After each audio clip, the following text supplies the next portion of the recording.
guys. Shalom. Yes, welcome to the channel, guys. Thanks for tuning in. In this video, we're gonna do something a little bit different because we heard a video that hits right here. That it really hits home. It really hits the heart. So we're gonna kind of react to a video, and please, leave your comments and let us know what you think. So make sure you guys like the video, share the video, and subscribe to the channel. So like I say, we're gonna play the video right here. How do we become economically free as Africans and Ghanaians? Well, one of the first things is we have to realize that the only people that are going to have our back is the African Americans. Wow. We have got to go get our cousins, our siblings, because that's the only hope we have. Has China not been to Africa? Yes. Has America not been to Africa? Yeah. Has Europe, Dutch? Has not every nation, every race been to Africa? They have. And what have they done? They have come and they have gone back. Right, yes. Everything that you do with them, they take back eventually to their nation and prosper their people. The African American has no nation. He has no home. This is his home. That's your only hope for economic viability, which is why it's very important that we grow with the diaspora, because they're the only one that can come here, put money in you, and not take it anywhere. They have nowhere to take it to. They have nowhere to take it to. So guys, I know you guys heard that. Like I said, that really hit home. They like we as Black people, the people, The African American, African diaspora, the diaspora that's been spread around the world, the diaspora that's in the Bible. We have no nation. We have no community. We have no where to take our money. Yeah, so when we spend money in America, the dollar only circulates 2 times in our community, if that. And most of the times it doesn't even circulate 2 times. For example, we had a Black landlord, an African American landlord in America in Columbus, Ohio, right?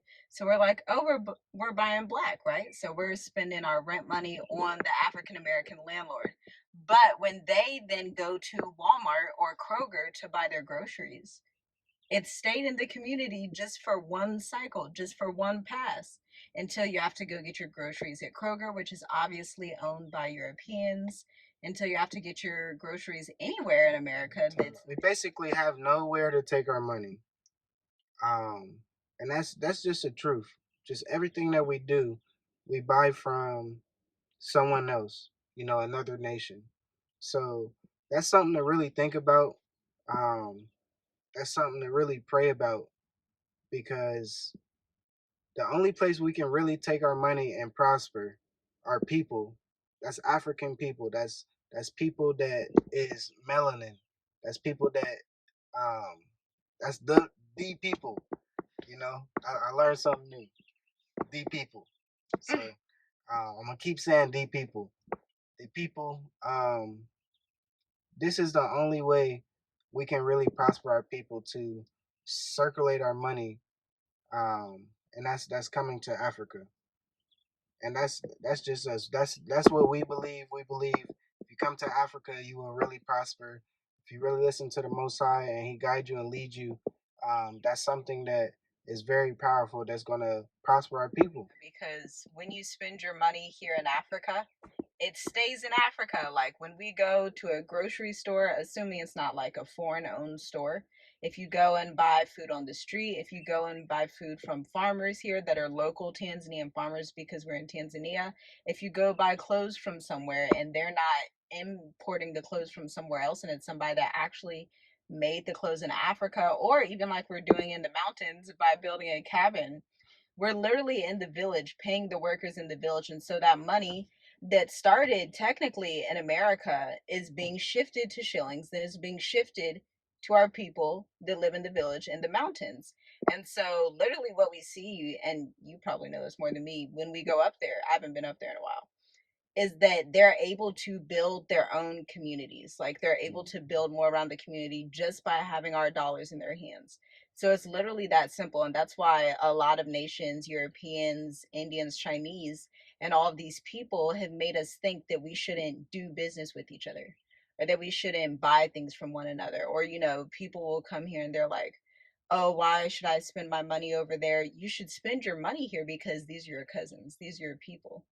It's literally your kinfolk that you're spending your money with. So when you try to do that in America, it goes back to the white man. It doesn't stay in Africa. It doesn't stay in a black community for longer than one cycle. Here, it'll stay here. For the people that think differently from what she said about kin folks and cousins, yes, Africans is our cousins. These is our kin folks. These is family in a way. If you really trace back, Africa is for us as black people. This is our home. Um, and that's what we believe. Like I say, we're not trying to go against anybody to debate or anything like that. This is what we believe, and that's what it is. So, with saying that, I want to give you guys like an example of recently when we traveled. So we recently traveled back to Dar es Salaam, and I want to say let's just say we traveled. We haven't been back to Dar es Salaam in a year. So going back there, we see a lot of building, we see a lot of construction, we see a lot of things going on. And we see like I'm pretty sure it's a lot of investors and a lot of investing going on, but I don't think it's our people. Well, it's not our people. A few. A few, yeah, a few. There are some businesses in Dar that are diaspora owned. Exactly. So I know that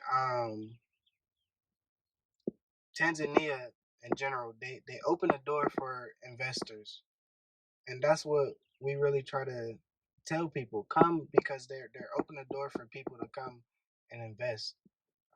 It doesn't matter how much money you have, especially if you're in tune with the Most High, He's gonna make everything work out.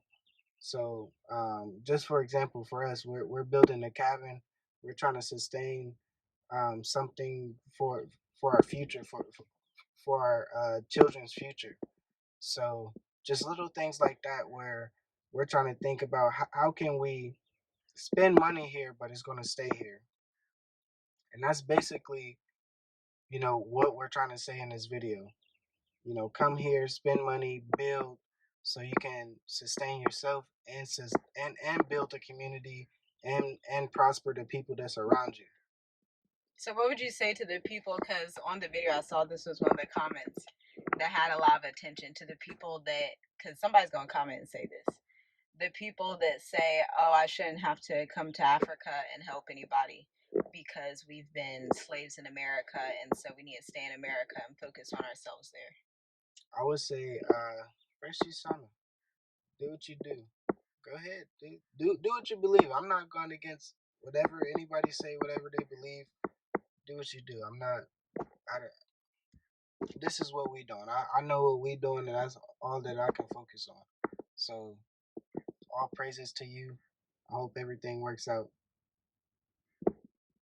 That's a good response. I would say that that is impossible. Hold on. Let me ask you the question. What would you say? The same question you asked me. I would say that's impossible. Because we've tried that for 400 years. We've tried that. You buy into the white community, you buy into the black community, you buy in to whatever community, and guess what? They're going to take your job, they're going to take your retirement, and they're going to take your land back. Because it's not really yours there, it's theirs. Because the whole system is orchestrated by them. So I would challenge those people to really sit and think long term. What for their children's children? What kind of future can they have? Because my family, they did it, the quote unquote right way, white way. That's what I was about to say. I didn't even say that. The white way. Say it. The American dream: go to college, go get the land, go own houses, go do all that. And guess what? They stole my dad's retirement after 30 years of him working at AT&T, And on top of that, when it was time to give the land, there's an Ashkenazi Jewish community, to pass that land down, it was a very difficult process. So difficult that you won't experience anything that crazy here in Africa, in Tanzania. And I know that for a fact because I've lived both sides. Yeah. So it's challenging. No, it's hard. It's difficult.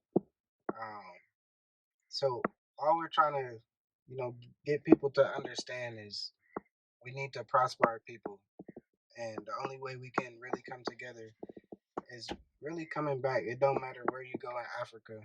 Just don't go to like North Africa, but you know that's what I believe. That's what we believe. You know, the green Africa on the map. um, just come here and really try to sustain yourself, because that's really going to prosper our people to have the money stay here in Africa. So, like I said, with that being said, guys, Shalom. yeah, thanks for watching the video. Make sure you like, comment, share, subscribe, hit that bell notification, and yeah, we'll be talking to you guys soon. Check out the links in the description because we have our eCourse, Multiply Your Talents, if you want to bring whatever expertise and skills you learned in America and actually come here and create a long-term sustainable future with six-figure marketing, business fundamentals, and all of that good stuff, so you can leave a real legacy for your children's children. Exactly. So yeah, guys, thanks for tuning in. Shalom. See you in class.